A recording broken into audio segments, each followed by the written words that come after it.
اس کو فائدہ نہیں پہنچے گا۔ یہ مت کوئی سمجھے کہ وہ درود شریف پڑھنے کے بعد حضور کو راضی کر لے گا، منکرین ختم نبوت کے ساتھ کھڑے ہو کر، ہاں جی، اور وہ باتیں بھی کرتا رہے کہ یہ مولوی کیا کر رہے ہیں۔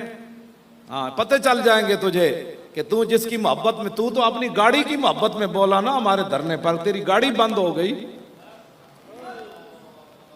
ہاں تو ہمارے خلاف اس لیے بولتا رہا کہ تیری دکان نہیں کھلی، تو ہمارے خلاف اس لیے بولتا رہا کہ تو جناب گھر لیٹ پہنچا، اور تجھے یہ نہ پتہ چل سکا کہ یہ مولانا حضرات کیوں بیٹھے ہیں۔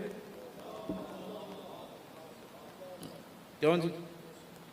یہ مت سمجھا کر کہ تو گھر آ کر 100 بار درود پڑے گا تو رسول اللہ ختم نبوت کے اتنے بڑے کاز پر تجھے معاف کر دیں گے، تجھے پتہ ہی نہیں چلا۔ تو اتنا سیاںا ہے کہ 2 نمبر مال تو بیچنا، تو بڑا سیاںا ہے، تینوں پتہ ہے دکان تو سودا کتھوں چگا لبدا ہے، چھولے کتھوں لبے چنگے لبدے ہیں، تے تینوں اجے تک یہ سمجھ نہیں آئی کہ مسئلہ ختم نبوت کیا ہے۔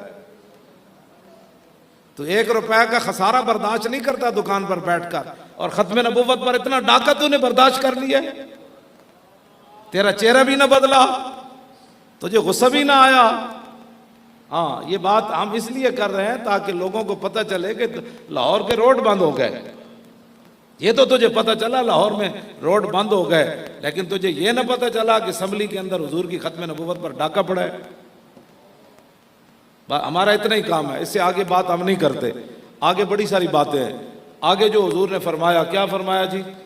فَإِنَّهُ لَا يُقْدَرُ عَلَىٰ مَنْ عِنْدَهُ إِلَّا بِطَاعَتِهِ، فرمایا اللہ کے پاس جو کچھ ہے نا، اللہ اسی بندے کو دیتا ہے جو اس کی اطاعت کرے۔